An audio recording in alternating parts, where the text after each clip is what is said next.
Hey, this is Wendy from wendygarrido.com, and in this video I wanted to tell you a little bit about how to plan your course content. This is kind of a general overview of something that I love to help people with. It's just something that in my mind it's easy to come see the hierarchy of how things fit together, and I love that I can take something that I don't actually know anything about, but I can draw on your expertise and what you want to teach people and ask you questions so that if you can explain it to me, then I know that you can explain it to them in a logical way. Anyhow, it's one of my favorite things to help people do.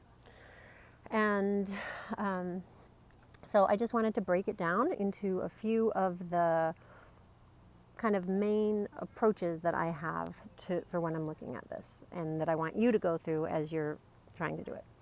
So the first one is that I want you to think about your role in this course. What you're trying to do is to help people get from point A to point B, right? It's where they are now to where they want to be.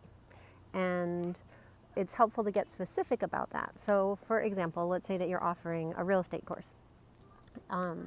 Maybe the long run picture is that somebody wants to have a profitable business making $500,000 a year in real estate. Who knows what their goals are? But maybe your course is just teaching them how to buy or sell a particular type of house or how to complete a particular transaction.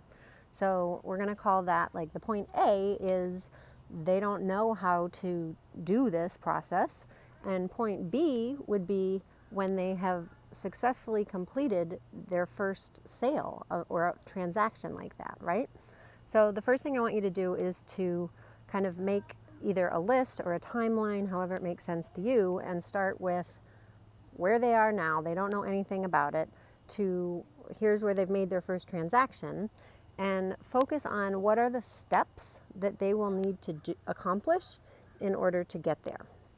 And I want you to kind of zoom out so that you're coming up with maybe minimum 4, but probably 5 to 10 or maximum 12 different steps that need to get done for someone to go from point A to point B.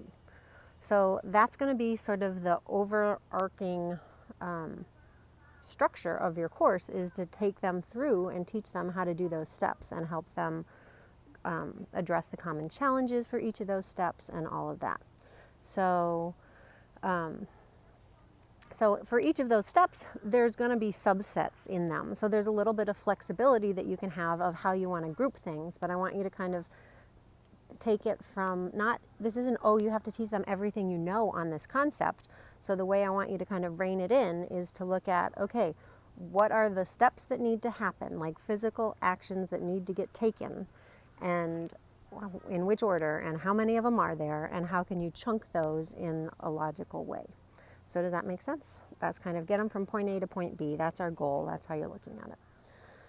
And then hopefully by now you have some idea of how long you want your course to be, or your program that you're offering. So let's say that it's going to be a 3-month course.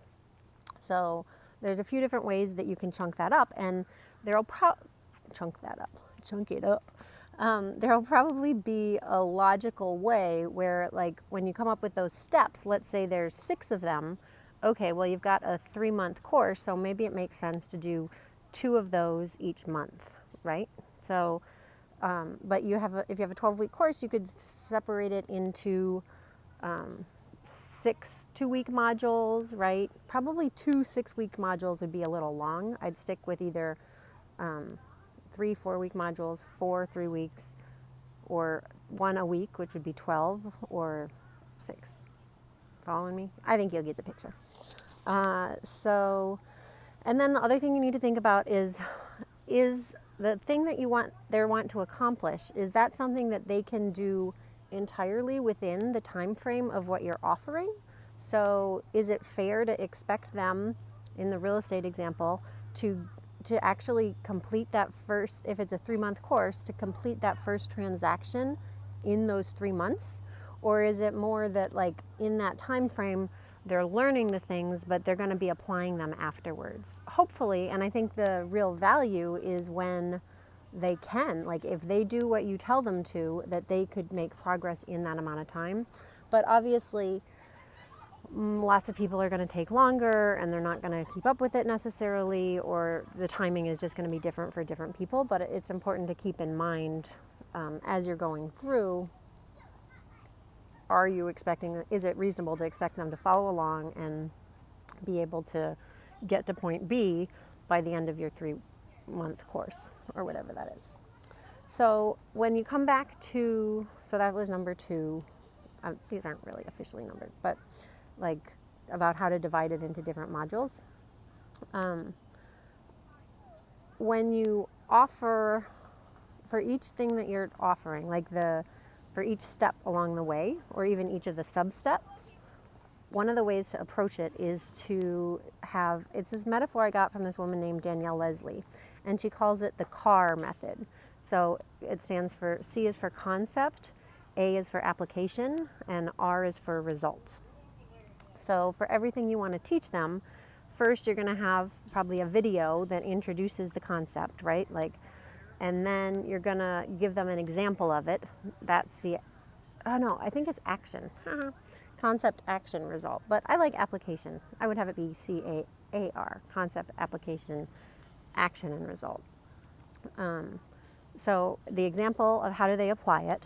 Then what's an action that you want them to take based off of that knowledge, and what's the result that they should get from that. And this is what I think helps courses go from being like really theoretical and like, oh, to help people be more accountable and be like, you told me the actions that I need to take. And if they take those actions, then they should be making really good progress towards the thing that they want. It's up to them whether they take that action or how quickly they take that action. So yeah, think about for each of those steps and the sub-steps, like and the CAR is taking them from point A to point B. What's the concept, the application, the action, and then the result. And I also want you to think about like what's the ratio of coaching versus teaching that you want to be doing. And this is going to depend on the niche. Like maybe you're going to, it just depends how long it's going to take them to apply the thing and how complicated it is and how much support they're going to need for it. So it might be that if you have a 12-week program that you're like teaching one main concept every month or one every week, but then maybe you're having coaching. It all depends how often are your calls and all of that, but maybe you have one teaching call followed by 2 coaching calls, or maybe it's a 1-to-1 ratio, or maybe it's all training and you don't do any of the coaching and support. But I want you to think about for your ideal client who's going to do the work, but they need to do the work and they're going to run into road bumps along the way and they need your help with that, like what makes sense for that ratio of teaching versus coaching and support. And so then you get to decide, do you want to have it be alternating weeks where 1 week is coaching and 1 week is training, or does every week have both of those? Depending on the niche, I think you'll have a sense of what makes sense for that. Let's see, what else did I want to tell you? Well, I think it's cool and smart to build in a break. That's another thing I do all the time is, so maybe at the halfway point of a 3-month program, you like take a week off, or maybe once, if I do coaching, like weekly coaching calls with clients, let me clarify that. When I did weekly coaching calls with clients, I don't do that anymore because I don't want my schedule that locked in. But even then, I didn't want my schedule that locked in. And so if they signed up for 3 months of coaching, we'd have 3 weeks on and 1 week off. And it's good for me to get a break. It's good for them to get a break. It's good to sort of let them get to be, like I was doing parenting coaching, and it lets them like be out in the wild without me for a while and figure out how they do without my guidance there. So obviously you can't have it be like, oh, I'm going to give you 1 week of coaching and the next 11 weeks you're on your own. But find that balance of and it also lets it be a catch-up week, right? So if it's a program that they have to work through a lot of things, like it gives people just some breathing room. That's what I like. I like breathing room in my calendar, breathing room in your course, and it's what makes it feel, I think, like sustainable and doable and allows it to be more flexible. So think about where it would make sense to put a break in. And I think I covered everything I have to say on that. So if you have more questions, I would love to hear them. And otherwise, I hope you found this helpful. Okay, thanks. Take care. Big hugs. Lots of love. Bye.